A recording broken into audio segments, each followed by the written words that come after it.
Hello and welcome to SLP Full Disclosure. I am your host, Jennifer Martin, and we have an amazing guest today. Before we get into the episode, though, I want to just remind you that this episode is sponsored by AMN Passport. We all know life can get busy, and that's why AMN created Travel Healthcare's highest rated mobile app that helps you find, book, and manage your next healthcare assignment all from the palm of your hand. AMN Passport puts you on the fast track to your next travel job. Receive instant job match notifications when you download AMN Passport today.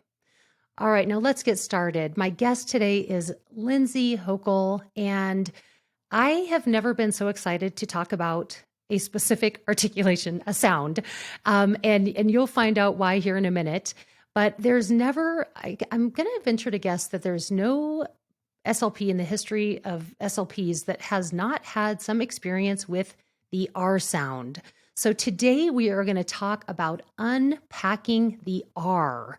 And let me tell you a little bit about Lindsey before we get started. Lindsey is the owner and creator behind Speechy Things, LLC. She specializes in the R sound and currently sees a small private caseload of R kids. Lindsey knows exactly how it feels to feel stuck and dread working on this R sound.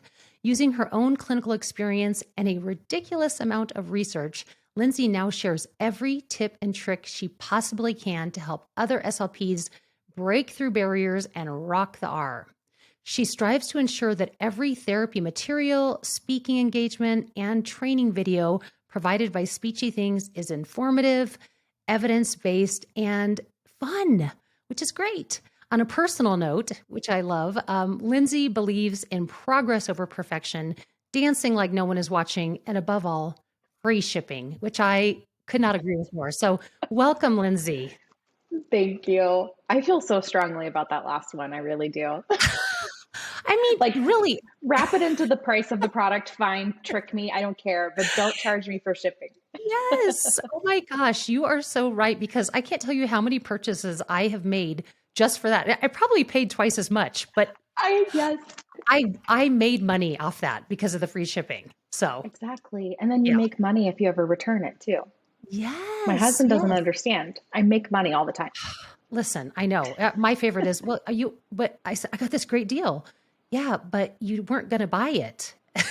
So it didn't matter if you but I was going to get charged half that for the shipping. Yes. So it's like it's 50% off. Listen, you call me if you need support in that area. I'll call you. We can make our purchases together. Perfect. So we'll be good. Thank you. I am happy to be a bad influence anytime. Well, Lindsey, I am so happy to have you. And I truly meant when I said I was really excited this morning. I can't wait to talk to her because this is something that I know all of us have struggled with. And we're going to get into the details and really get into the nitty-gritty of this. But before we get started, I just always love to know, how did you get into this profession and what has been your professional journey thus far? I went to I went to undergrad for psychology. That's what my bachelor's is in. I was going to be a counselor. And then, long story short, my application got lost in the mail and I wasn't nearly as responsible back then. I don't know how responsible I am now, really, but anyway, it was like too late to meet the deadline. And so it was really a blessing in disguise, though, because it gave me this time to kind of rethink what I might want to do with my psychology degree. So I ended up kind of taking a gap year. I worked at Starbucks and I shadowed a couple of SLP friends and just fell in love with it. So then totally changed course and applied to be a leveling student. And I'm so glad.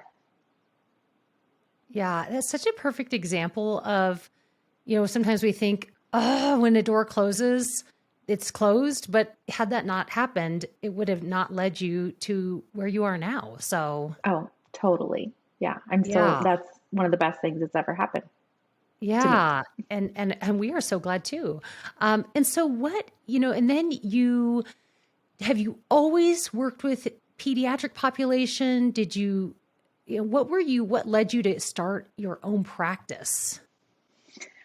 Well, my clinical fellowship was at a private practice in DFW.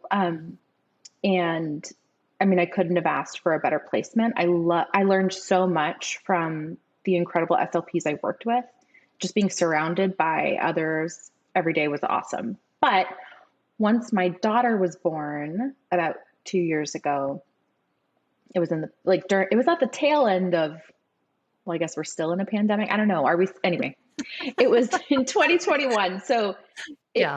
I was still really worried about the pandemic, being pregnant, and don't talk to me about hormones and all the things. So I stayed home for a time and then just realized the kind of flexibility I could have doing things on my own. Mhm. And because I have speechy things and that takes up so much of my time, I didn't want a huge caseload. So I just decided to have my own practice. Yeah. So it sounds like working with pediatric population was always in the cards from the Yeah. Oh, beginning. yeah. That was your jam is kids or working with kids. I think so. I mean, in grad school, there really wasn't a placement that I didn't love, but I love working with people. So I enjoyed the adults too. Um, but yeah, no, I just have always been drawn to kids. They're just Yeah, fun. they are fun. They're fun. Um, I mean, adults can be fun too, but just different. It is. And yeah, I don't know. It's hard. It's hard working with someone who knows what they've lost or what Ah, and that is hard to me. With kids, yeah. there's this inherent joy, Hmm. you know. So I think Wow. that's I feel part of like, it for okay, me. I could, yeah, go down a completely different tangent with that statement because that was, you're so, I've never heard it worded that way, but wow, that's very accurate. Having worked with both, and that's what led me to work with kids, basically what you just said, but I didn't have those eloquent words for it. So, um, okay, so then you're working with kids. Were you always drawn to working and addressing articulation, or did you just stumble into that? No. My first ever patient. So when I started at the clinic, I built my caseload. I didn't like inherit a caseload. My first ever client was an R kid. It didn't go well, to say the least. But I think that is part of what kind of helped inspire me to like, okay. I mean, the anxiety I felt every time I had to like before I walked out into the waiting room to go like pick up this kid and bring him back. And the anxiety and the stress, and I just was determined to never feel like that again. So that kind of set me on a mission to figure it out and get better at treating R. And that was over 7 years ago. But really in the clinic, I loved the variety and I saw, a lot of kids on the autism spectrum and a lot of kids with Down syndrome. And I mean, I loved working with AAC. Like, I feel like that was my first more passion. And I still feel so strongly about it. But once my daughter was born, it I mean, I've always, and not always, hold on, no. I've not always enjoyed working on art. As I got better at it, I enjoyed it more. But once my daughter was born, because of Speechy Things and my R resources doing well, it was a business decision to really focus on just one thing because I needed to be able to maximize my time. So my passion for it is genuine, but I did fight for like I was in denial for a while that I needed to just focus on R, if I'm being Well, honest. and I really like that because I'm thinking as you're saying this that I'm thinking, putting myself in your shoes, and I know that when I would have students with R, I would just put my head in the sand. It was like, oh gosh, don't, no, no, no, no. And you did the opposite. You said, I don't know really what I'm doing with this. I need to learn more. And then just dove in and really sounds like you tried to learn everything you could.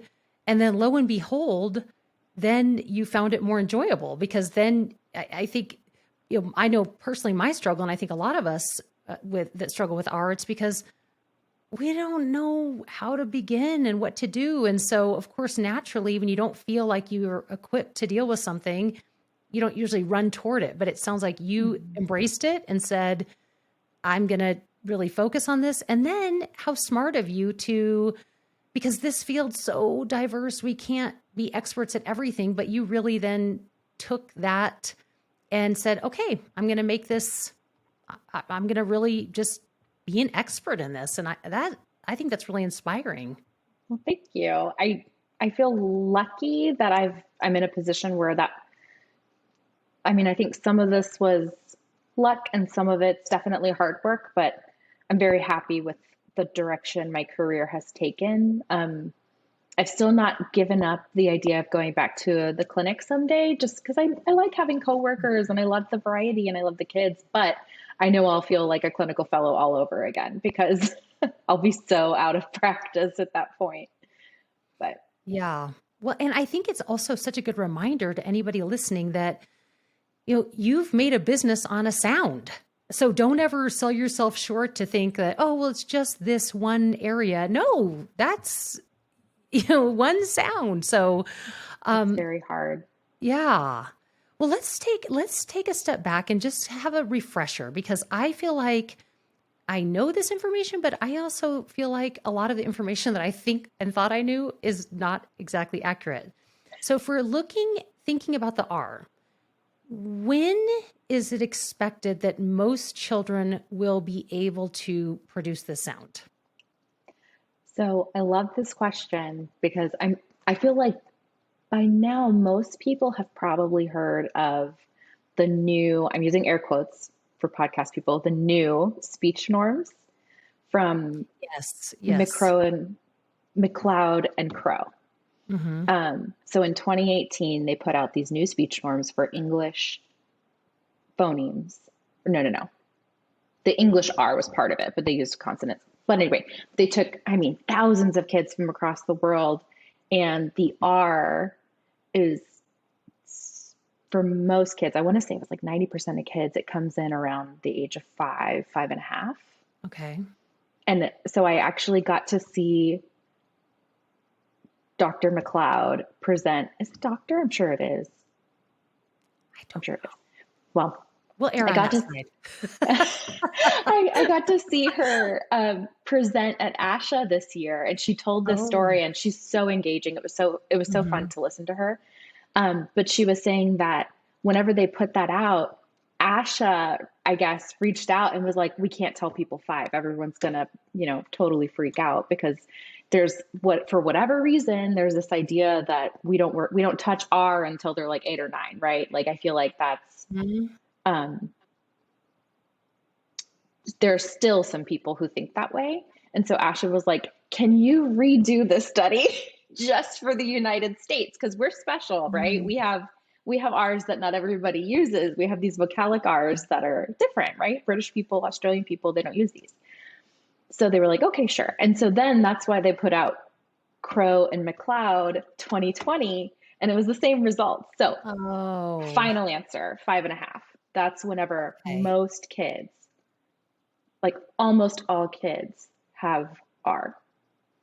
Yeah, and I'm so glad I asked you this because I really and truly, in my head, it was still, I remember just even when I was working in the public schools, that it was like we wouldn't even touch it before 6. It was like, oh Yeah. no, no, no, we can't. We're not doing that. So that's Mhm. interesting. So 5.5. And is it accurate to say that our like have it mastered by that time? Like are consistently producing it in all places in a word by that time, or is that still kind of fuzzy? That's a really good question. I'm not sure.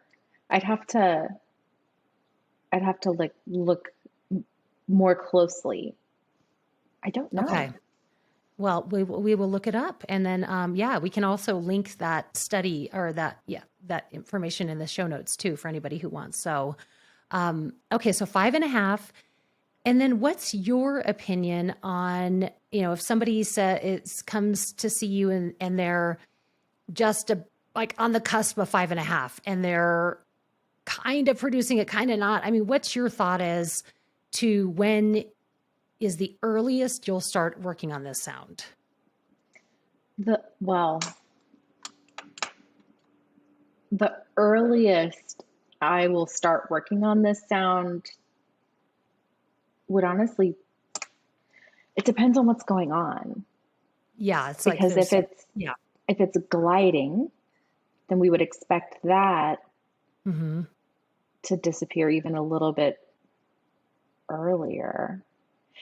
I feel part of this is coming from a clinical background. You're afforded so much freedom in the clinical decisions you can make when you are in a private setting.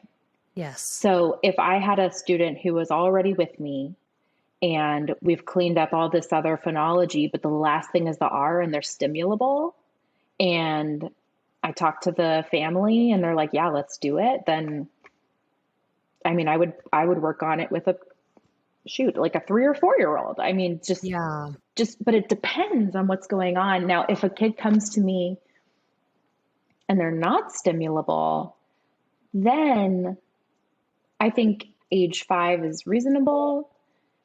By 6, we really want to start thinking about it. And by 7, it's like, okay, no, the time has come. Yes. It needs to happen now. Gotcha. So it sounds like that, and that makes perfect sense that, for the most, there are some of those, obviously case by case where we have to make the clinical decisions, like the example you gave where we know they're right on the cusp. They show that even though they're younger, they have a high likelihood of success at this. Whereas if there's a whole lot going on and they're younger than that age, then that doesn't make sense to address that before that time. Absolutely. Yeah. Absolutely. Because the R just, for most kids I've come across, it does not impact intelligibility too tremendously. I mean, there's much bigger fish to fry for so many kids. Yes. Yeah. And I don't want to throw this conversation off too much, but now I'm still processing what you were asking about age 5. Would you expect every R? I'm still thinking on that, like as we're talking. And I have not come across any data that shows specific norms for the specific types of R, because we talk about R like it's one phoneme, but it's more like 20 different phonemes. No, you're right. You're right. And I have not ever seen norms for when each of those comes in. It doesn't mean that they're not out there, but I also think it's important, and this is a little bit of a soapbox for me, to follow a student's strengths. And there's not just one order that you expect to see the R sound. So I just wanted to kind of clarify that a little bit more. I would want to see at least one kind of R by 5.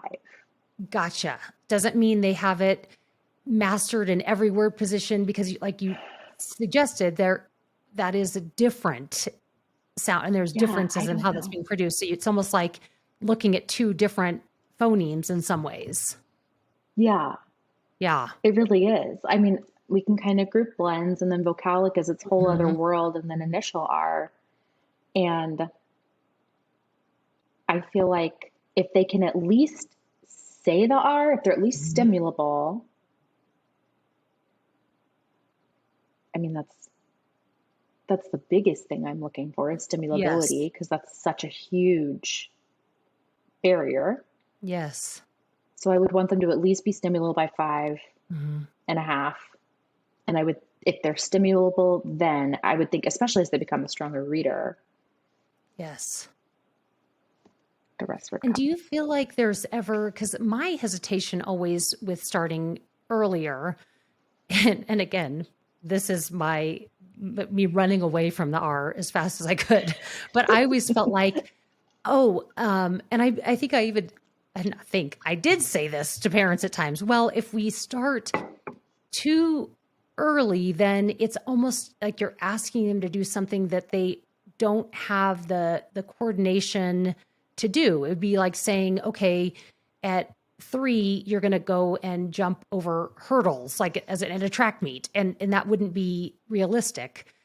Was I completely off base? Do I need to go and find people and apologize? I don't know how I find them, but I mean, that was kind of my thought. And I felt like that was like reinforced that, well, if it's too early, then oftentimes they can't produce that sound. Like they're just not ready.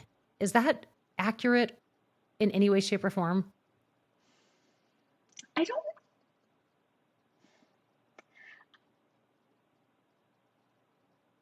I'm thinking.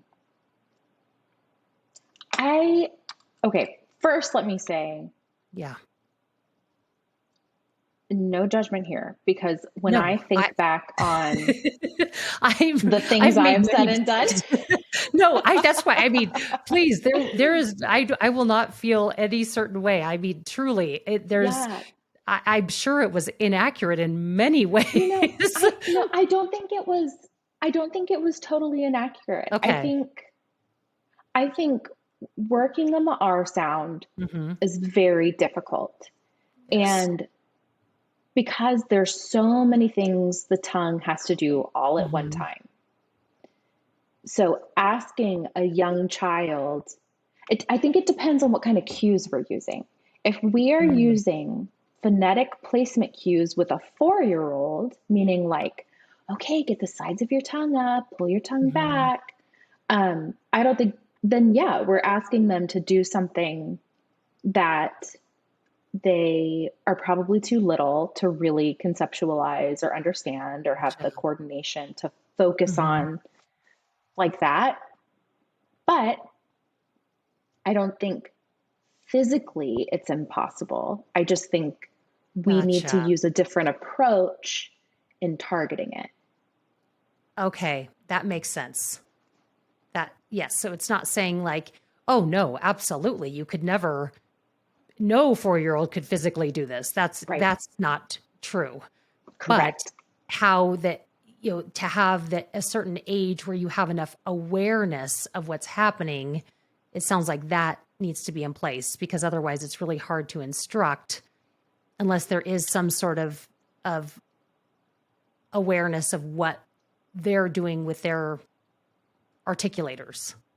Well, yes. And so I guess what I was getting at is if they're younger, we just Hmm. need to change our approach. Okay.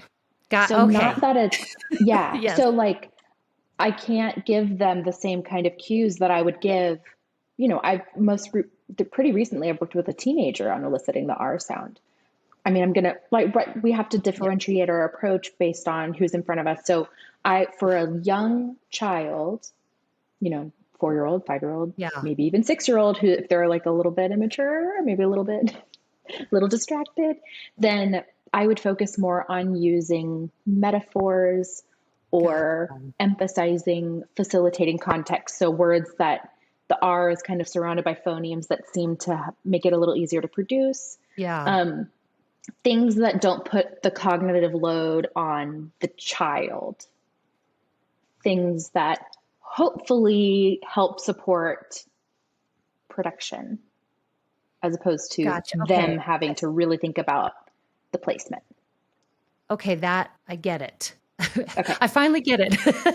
And so this, and I think it's such a good reminder too of just thinking through where, once you have I've got a good understanding of this sound, it still is you got to customize it to each, to a certain extent. And so that's just such a good reminder that we can't just do this one size fits all approach for the sound, because Right. that's not going to work. Right. So, And it never does. Right. And, yeah. and let me just add that I have only thought, I mean, for the last 2 years, R is pretty much all I've thought about when it comes to speech language pathology. So I've had a lot of time to like conceptualize Yeah. this and get really philosophical. So this is not the way I was thinking even 3 years ago. So basically, Gotcha. I feel like I need that disclaimer on anything that comes out of my mouth that Yeah, it's because but I you know what? obsess This over is this stuff. Yeah, but we are constantly learning, right? I mean, just like I said to Oh, you, the yeah. things that I said, I that's one of many examples of things that I need to go back and apologize to families for because, but at the Same. time, we know better, we do better, and I mean, that's all we can Absolutely. do, right? So, I mean, It really, yes, yes. in I'm science and medicine, there's so many examples of that. It's not even just within our field, absolutely, so you can't ever stop absolutely learning. Yeah. never. And even now, I mean, that's the reason I refer to myself as an R specialist because I'm like, that's Mhm. pretty objective. Like, yeah, I specialize in the R sound. That's all I do now. I still can't use the E word with myself because I feel like the more, meaning expert, the more you learn about something, the more you know you don't know. Yeah. It's So true. I'm like, I don't know if I'll ever feel like an expert. I'm not sure, but Mhm. I relate to what you're saying. So I could rattle off 10 things, 10 kids that I should go find them and be like, listen, I'm sorry. I really was trying to do my best for you. I And it's failed just the you. way it is. I know, right? It's, I'm sorry. uh, Well, let's to even, take it back another step. What is happening? And I know this could be different, but for the most part, can you break down what is physiologically happening in the mouth when we produce R? And that's, I think, will help us see why it is so difficult and to produce. yes, I can. And I can thanks to Preston et al. 2020. So if you've never read this article, it's free open access on ASHA.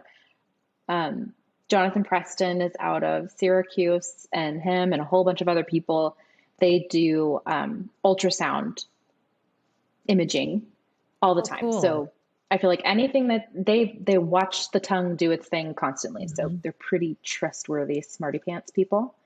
Anyway, so I focus, now this is me interjecting. I focus on three key components, but there are Mhm. five that I'm going to talk to you about. Okay. So, first things first, the tongue is retracted. So it slides back in the mouth. Next, not next, there's no specific order. I'm just listing them. Yeah.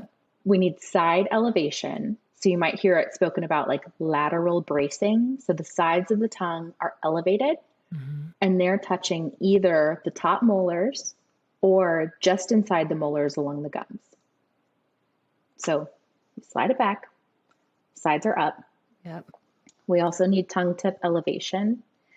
And I would say the tongue tip placement is the main difference between whether it's technically a bunched or a retroflex R.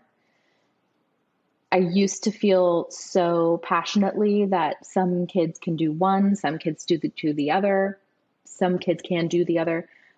The more I learn, the more I'm convinced maybe it doesn't matter so much, and who knows what they're really doing, or I don't know how big of a difference there really is because there's so many people who use some kind of mesh of the two, or they switch between them depending on the context, or they start with retroflex, they morph into bunched. You know, Can you give examples of those two? Because I'm feeling like I need a even a refresher on what's an yeah. example of those two, just for So whenever I talk about, so a bunched tongue placement Mhm. is basically, I think about it like a turtle retracting its head in its shell. It's more of a tongue just sliding straight back. That's Okay. how I think of it. But the sides are still up, right? Tongue Okay. retraction. And we do still have some amount of tongue tip elevation. But for retroflex, it's more like the tongue is doing a backflip. The Oh, tip kind of okay. curls back a little bit more. So I'll tell students to curl it back about halfway. Sometimes I'll tap the top of their head to kind of show them where I Mhm. want their tongue tip pointing, but we don't touch the roof of our mouth. Mhm. But for retroflex, you also want side elevation. You also want tongue retraction. So no matter what you're doing for the R, Mhm. side elevation, tongue retraction, tip elevation. And do some kids, so the bunched and retroflex, it's not like one is right, one is wrong. It's just No. a different way. Some will produce it one way and some another. And so understanding, and is it just something where we're either one or the other and we just naturally do one or the other for the most part without thinking like I'm going to Yeah. do this with my tongue or that. So part of what you want to do is figure out which type they are. Yes and no. So Okay. people will, neither one is better than the other. Well, Okay. some people feel strongly that retroflex is harder to generalize because it seems like it takes a little bit more, I don't know, it takes more time to get into the position, I guess. So it just doesn't seem to, it's harder to say it quickly. Right. Yeah, and it So seems harder because I'm like doing this as you're talking, like with my tongue, and I'm thinking, gosh, what am I? I'm like, I don't know. But I'm also thinking that does feel harder to do that retroflex than bunched. some people use it though, naturally. They just, Yeah. Yeah. and they probably never even realized it. And neither is better than the other. Okay. Some people feel strongly that retroflex makes it harder to generalize. Mhm. My argument is, okay, how long are you willing to stay at the elicitation phase? Like if you're just like, Yeah. no, it has to be bunched, I mean, I would rather make progress and worry about speeding it up later, because some people start retroflex and then it morphs into bunched. Because I like all the time when I'm assessing a kid and I ask them to retract their tongue, I don't use those words, but when that's what I'm asking for, I'll see their little tongue flip back and I'm like, okay, so let's run with that. That's fine. I mean, for me, neither one is better than the other. I tend to find retroflex a little easier to teach. It seems like kids understand, or just naturally that's what they Gotcha. seem to do. And it's easier to see because you can look in a Yeah. mirror and see underneath the tongue, and that gives you a hint of if they're at least trying to use their R at the time. Yeah. Okay. So so now that thank you for that, because I was like, Yeah. I don't remember learning about that. So that's helpful. So, okay. So, and then after that step, where are we at? So the You've got, three main things, right? We have Mhm. side elevation, tongue retraction, tongue tip Okay. elevation. Okay. So by default, the back of the tongue is lower than the tip, right? That's the Mm-hmm. fourth thing. And the fifth thing, and this is probably a little bit controversial too, is a little bit of lip rounding. Gosh, I feel like I don't know how to make an R now. I was like, do I even know how to make this sound? So I'm So thinking, funny. okay, did I lip round? So let's see. Little tiny Rabbit. bit. It's Yeah, not, it's very yeah. minor. Yeah. Very Okay. minor. Minor. See, I Minor. did it again. And what's funny? And I've done this too. So many of Yeah. us will cue kids to smile because we're trying to, Yes. get rid of that W that they want to Yeah. sneak in there. But it's more of a phonological issue, typically. Anyway, so smiling is not necessarily the correct position that we say the R sound in. Now, for some, depending on the context of the word, Hmm. if I'm saying ear, then my lips are Hmm. probably a little bit more retracted than they would be otherwise, just Yeah. Just because I'm based on coming out the of an other. E. Yeah, Yeah. the context. But yeah, lip rounding is actually pretty important. And I just started with a kiddo who once we as soon as I explained to her that, because she was bracing like this when she said her R, and as soon as we added just a little bit of lip rounding, it sounded so much better. Well, and when you're explaining what has to happen, well, no So many things. wonder. Yeah, I know, right? How do any of us make this sound? It's like Exactly. it's so complicated. And so is there one of those steps that you feel like causes the most problem? Like if you had to say, is it, oh, they can retract, but it's the lateral, or is it just sometimes all of them. I mean, I think definitely it's the fact that we have to do it all at once, Yeah. that the breakdown happens, because most kids Gotcha. can do these things individually. Maybe not necessarily when you cue them, like, hey, raise the sides of your tongue. I mean, that Hmm. might be kind of difficult, but if they can say a shh appropriately, then you Yeah. know that they can raise the sides of their tongue. Gotcha. So I think it's the fact that we have to do it all at once. Hmm. If I had to pick one that I think seems to be the culprit most, I would say probably raising the sides of their tongue, Mm. just based on my own observations. Because I feel like there's been a lot of times where I'll be watching them and they're doing a good job. It seems like everything's in place. Hmm. They turn on their voice and it seems like everything just falls flat. Because I'm thinking, okay, if I don't raise the sides, it sounds like R. R. So Oh, I mean, I mean, oh, like if you don't oh, do the sides, you really, that's really what, oh. It's hard I to mean, do. it is hard to do. I I was thinking, know. it's really hard to do. Yeah. So yeah, that makes so much sense why it is so very complicated. That is a very tricky sound and it just Yeah. utilizes so much at the same time. And then, forget the tongue, then you throw in the lip rounding and I mean, yeah, That's a lot. that's hard. It's a lot. Um, And that's exactly why if you're working with a 4 or 5 year mhm, old and you start trying to explain all this, yeah. well, that's probably not going to work. I mean, it's hard Yeah. for me to think about all that at one time, So Yeah. I mean, it is you're saying it and I'm doing it. I'm thinking, that's a lot. yeah. So when you're looking at, now we know what should be happening in the mouth to really produce this. And how do you, and again, I know this is probably different, but for the most part, when you are beginning an assessment, what are some of the basic steps that you go through to see where they're at, if they're stimulable? Like, what's that process look like for you? Well, I have created an R assessment to use with my own caseload because I mean, I don't take insurance, so I have Okay. no use for the Golden Fristo or anything else because I don't work on other sounds anymore, Yeah. except for L, I guess. That kind of comes hand in hand with working on R since because Yeah. of gliding. Um, but my first job in an assessment, aside from getting case history and Mhm. building rapport and making everyone comfortable, is to try to tease out where their particular error falls on the speech sound disorder spectrum. So I'm teasing out how much of this is phonology, how much of this is articulation.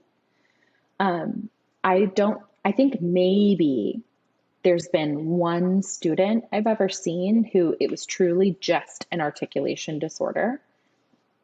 And once we got placement,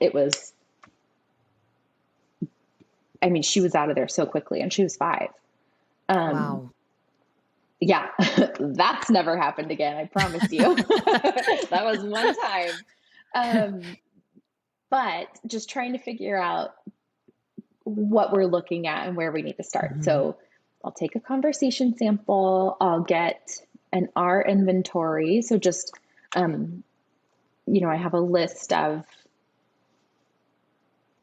words or, I have Mhm. pictures with it, but I want them to produce these R words independently and see, for some kids, every single R is an error. For some kids, oh, okay, they can say blends. That's great. Mhm. Just to get an idea of where the gaps are. Mhm. I look at phonological awareness and I look at um, minimal pairs to see if they understand the difference between rock and walk and ring and wing, if they can hear that those are different words with different meanings. In the initial assessment, I'll usually do some trial therapy and just see where we can get with elicitation if that's where they're at. Um, but if they are stimulable, then I just see like, okay, well, what other context can we get? What kind of cueing do you need? Um, just because I'm trying to piece together, what what goals to write, what we need to do for our care plan, how long I think this might take for them to get these different contexts. I mean, there's a lot that goes into it for sure, even just Yeah. for R. And again, this is coming from the perspective of kids coming to me really only with R and error. So Mhm. I feel like I have to make that disclaimer anytime I'm talking about assessing, because I'm like, I don't see, Yeah. these, yeah, that's all I see now. Yeah. And is this assessment that you use, is that available for others to purchase and use Mm-hmm. themselves if they, okay. Because I'm Mm-hmm. thinking that would be so great to just have, you've done all this work and research to really lay it out for, so that if I'm working with a child, I know exactly like kind of step by step what I want to do.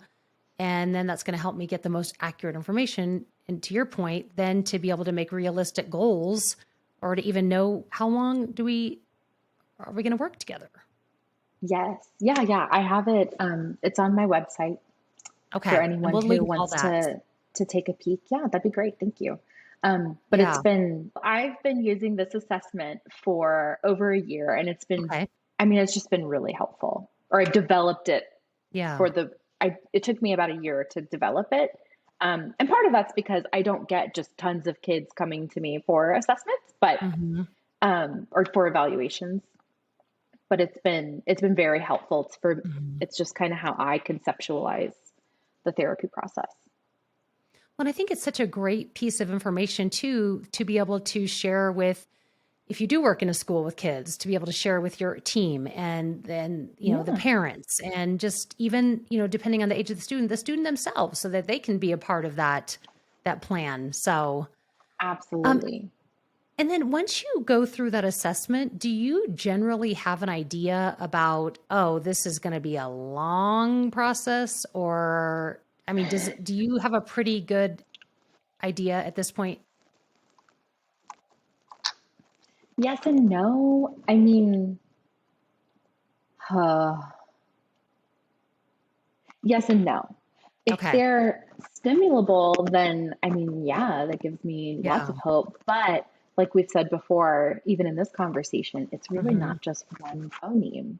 Yeah. So it depends, like they might be stimulable and they do a great job with blends and initial R, but they've got no vocalic R. Yeah. That can take some time to work through. So I try to be very clear with parents. And actually, in my assessment, I have like a summary page where it lays out kind of like just, I think so many people don't realize for a lot of kids, we have to look at each context for R, Mhm. meaning initial and blends, and each kind Yeah. of vocalic.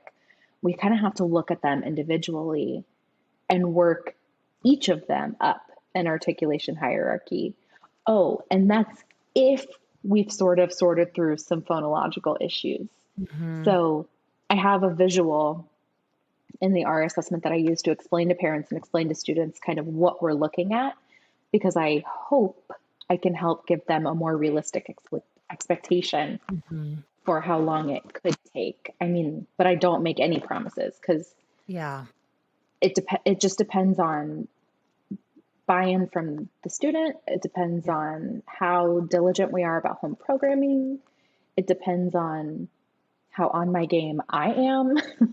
And there's just so many factors that go into it. Yeah. I find it impossible to give an estimation. But I do love how you go through that with them because, even as when you were talking about what has to happen in the mouth, I'm thinking, a lot of people probably think, well, yeah, just fix it, like teach them what to do and then they do it and then it's just that easy. And I used to Bada tell bing. parents, I would be on my private island right now. I would not be here. So yeah, I think that's a great way to really explain to them and, probably, have some empathy also for that child that, hey, this is why this is really hard. And this is Mm-hmm. what we're going to do. And these are the steps. And then, so that they have a more realistic understanding. Because I'm sure most just, why would they know? But you're helping them have a better understanding so that they do understand the process better. Oh, absolutely. Absolutely. Yeah. I think it's such an important conversation to have and to let them know. Mm-hmm. And I mean, I feel like I tell most of my students this probably, if not all, like, just so you know, the R sound is Mm-hmm. notorious for being one of the hardest ones. Yes. I have worked with plenty of teenagers who still have trouble with it. And these are like smart kids, Mm-hmm. and just really trying to explain to them it's not just you. This is Yeah. hard. Even speech therapists think it's hard. Yeah. And, but it's going to be okay. We're going to work hard and it's going to be okay. Yeah, absolutely. So then once you go through that assessment, which I love that idea. I'm thinking, gosh, anyone who works with any kids in school or private practice or wherever, that should just be like a staple. Um, but as far as, treatment, it used to be, I remember where, okay, well, you're going to produce it in isolation and then you're going to do this and you're going to, what does the process look like? And again, I know you can't make a blanket statement for every single child, but for the most part, what do you do once you have the goals in mind? So, whenever I'm structuring sessions, I try to keep a couple things in mind. One would be I try to go with the student's strengths as Mhm. much as I can. So if they are really good at a particular kind of vocalic R, we'll start there and start working that up the articulation hierarchy.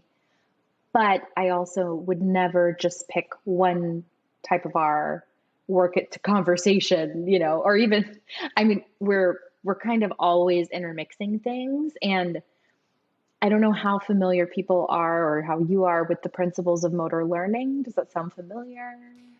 Vaguely. Okay, that's okay. I do So, I do know at one time I was taught this, but yes. so it's important to keep in mind earlier on in therapy, whenever we're just learning a new skill, and this applies to any kind of motor learning we're doing, and this is really talking about an articulation therapy approach, right? In the early stages, we're going to have less variety in the words we're targeting, Mm. and we're going to have block practice. So my very first sessions sometimes will only work on once we've gotten R in any context, Mm. we will just drill that word, maybe add in one or two more the whole session. Okay. Slowly over time, we add in more variety. So I think it's important not to only focus on one variation at a time throughout your entire throughout working together. You need Mhm. to kind of start mixing it up in order for motor learning to do its thing and make carryover possible. So it sounds like, you looking at those different varieties, however, helping build from where they have some success and building on that and just a lot of repetition so that Mm-hmm. motor piece does get put into place. Yes. Okay. I And do hope I you what explained it okay. yeah, did I repeat it back to you I think so. correctly? Yeah, I think so. It's hard. Okay. I'm such a visual person. I Yeah. wish I could like pull up a PowerPoint or something. Well, I mean, you do have presentations and you're a speaker, so people that want to, learn more. Um, and so what's your thought? I know there was this shift from, you know, 2 times a week for 30 minutes to really addressing our tick for like 10 minutes every day and really just like going at that for the consistent sound for that period of time. What's your philosophy on working with sounds? Is it best? Is it a little bit every day? Is it more like concentrated chunks? Like, what do you think? So, motor learning principles can kind of help guide that as well. Hmm. Now, in an ideal world, in the beginning, it would, yeah, we would have practice every day, and we would, Every you day. know, like Yes. really hit it hard, and, Yeah. but like everybody has a life. There's Hmm. like, I'm a mom, I have a business, and they Hmm. have soccer games and all, there's other Yeah. siblings. So maybe I can't speak for a school setting. I've never worked in the school setting because I Uh-huh. know RTI is a thing and there's different Hmm. ways to structure your time. And I'm not even going to, God bless school therapists, because I don't know how they do it. So let me just throw that out there. Yeah. But for me, that's where home program comes in, and Mm. explaining to the family exactly what I want them to do and how many times I want them to do it. Okay. Trying to be respectful and keep in mind that like speech is Hmm. not their top priority in life. But yes, early on in therapy, especially, practice every day is excellent. Hmm.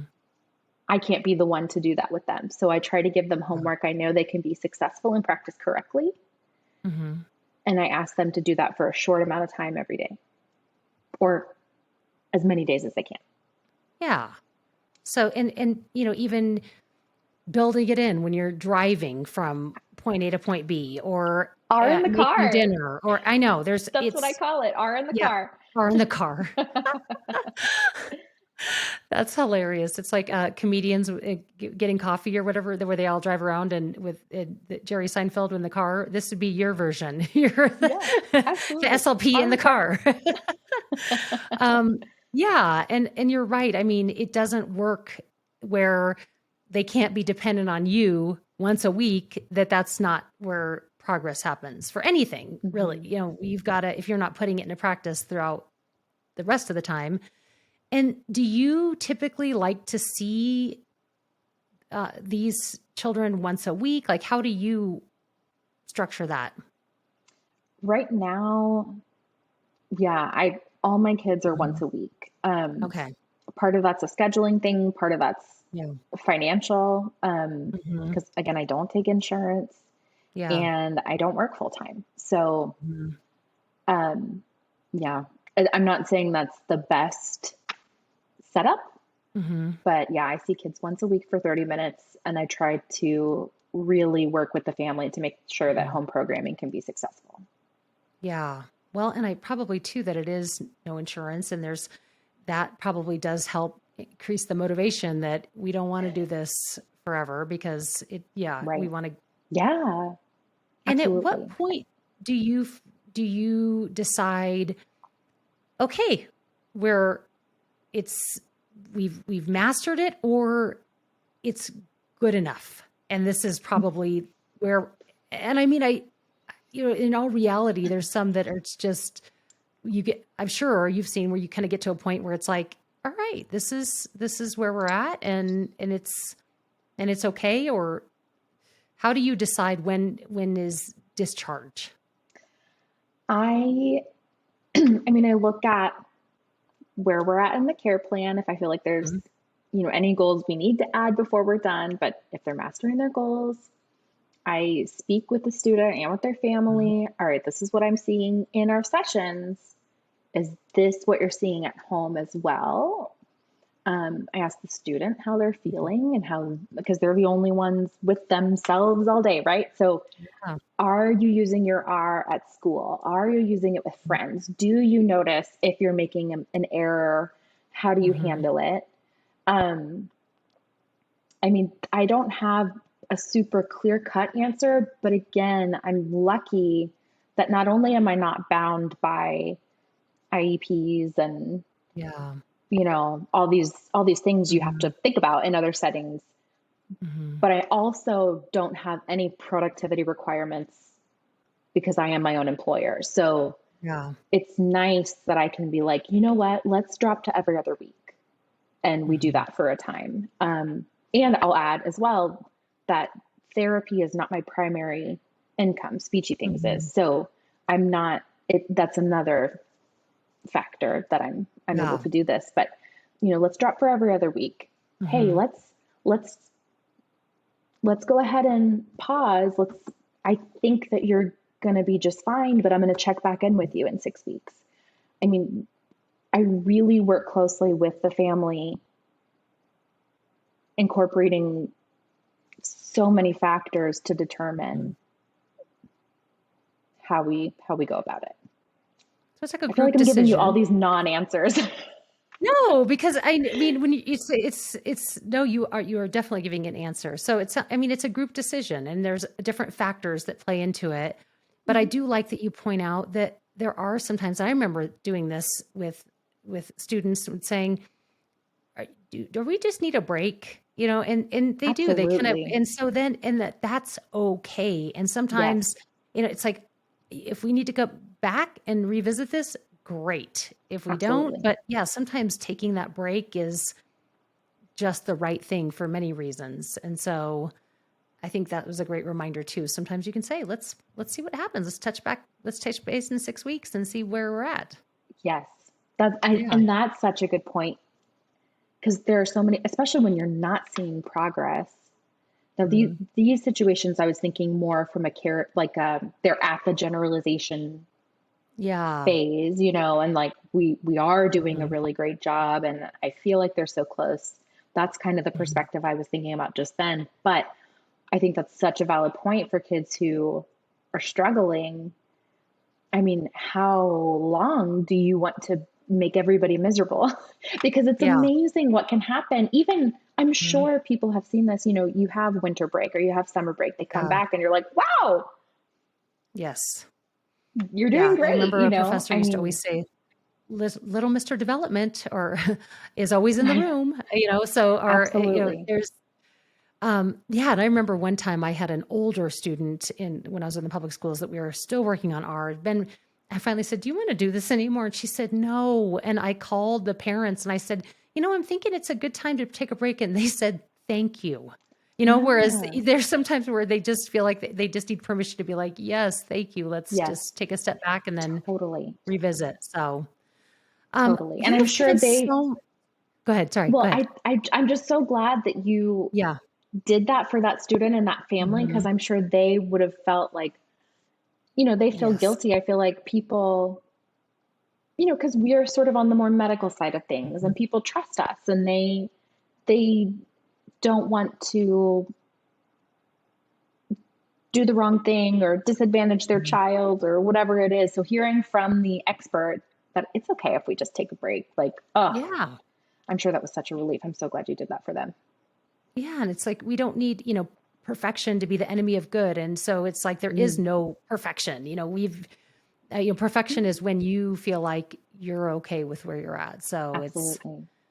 well, and this has been so beneficial. I know we could just go on and on, um, but if people want to learn more, it sounds like the assessment. What other resources and tools can they find at Speechy Things that could help them with this sound? I tend to have, well, one of my top sellers is called Mhm. Teaching R, and that's sort of like an elicitation program, but it Mhm. also walks you through helping get all the different contexts for R, like we've talked about, and it kind of lays out one option for a path you could take for that. I mean, please, all, you know, there's no such, I think Amy Graham says this quite a bit. We're not technicians, we're clinicians, right? So there's no such thing as like a step-by-step manual Yeah. for anything we do. Yeah. We wouldn't be a skilled, you know, provider Mhm. if that were the case. So at Teaching R is a really good one to look at. A lot of people have found success with that program. Mhm. Um, I'm also about to come out with some co-articulation cards with Biorum speech publications that I'm Yeah. very excited about. I need this for my own caseload like yesterday. Um, and that's another technique that I use to get different Mhm. contexts for the R sounds. So co-articulation is when kind of like those facilitating contexts we've talked about. I find Yeah. for a lot of students, well, one, there seems to be certain contexts that are just easier to say R in for the Mhm. first time. And then once we have that R, you know, for example, the word ear is a good Mhm. one to start with. Okay, but how do I get from ear into the word, like into an initial R word? you can use co-articulation to put a final R word like ear next to an Mm-hmm. initial R word like ring. And Mm. by focusing on the R they're strong with, Mm-hmm. it can help guide them into the next word. So, for example, if we're good at saying ear, we want to be able to say ring or a medial R, and we say earring together, Mm-hmm. focusing on the R in ear. Again, I wish I could have like a PowerPoint visual up, You're doing a great job. but you're okay, good. Yes, I'm following you. So Yes. we're focusing on the R in ear, but Mm-hmm. we're saying ring right after. All of a sudden, we have the word earring. Now, if we Mm-hmm. start fading the word ear, maybe we whisper it and then we only think it. Now we can say ring with the beginning R. Does that make sense? So, It makes perfect sense. yeah, Yes, I good. love that. And so will those also be, I know when did you say those were coming out? So we just sent them off to the printer to Okay. get the first like test print done to make sure that everything looks good. Mm-hmm. But hopefully this fall they'll be Oh, available. that would be perfect timing, So especially I'm thinking fall for 23. school clinicians. And that's Yes, back okay. to school. So it sounds like there's, assessment tools, eliciting the sound, which is so important, resources to actually address. Am I missing anything? I mean, those are probably the three biggest ones Mm-hmm. to talk about. Those are paid resources. But Mm-hmm. I'm actually redoing my website right now, and my goal is very much for it to be a place where people can come when they feel stuck and find the thing that can help give them their next idea for what to try in therapy. So there's a lot of free content on Instagram. I've got some therapy videos. I need to get more up there. It's just hard, Mm-hmm. with parent permission and everything. Yeah. We're HIPAA compliant. Yeah. But I have lots of blog posts. I have YouTube videos. I mean, I try to post a lot of helpful content that you don't, there's no payment, just click on it. That's awesome. Well, and we will put all of that in the show notes. So, Speechy Thank you. Things sounds like can direct people to all of those things you talked about. I love that you have the YouTube and, Instagram. And I always say that I feel like SLPs are just some of the most generous as far as, they develop and work so hard on these things. And then, of course, you've done a ton of work and years of work. And so it's absolutely, something that, others should want to purchase and feel like, oh, wow, that's a lot of work. But the fact that SLPs also provides just so much free and helpful content. And it's not like, well, I've learned this and I don't want you to know it. It's like, hey, I've learned this and I want everybody to understand it too. Absolutely. So, Absolutely. so And thank you that's, so, go ahead. Sorry. sorry, but that's No, such a no. good, like the information. Mm-hmm. Yeah, I want everyone to know this information because Yeah. I mean, like you said, SLPs, we're a helping profession. So I feel We like are. that's just in our nature. Mhm.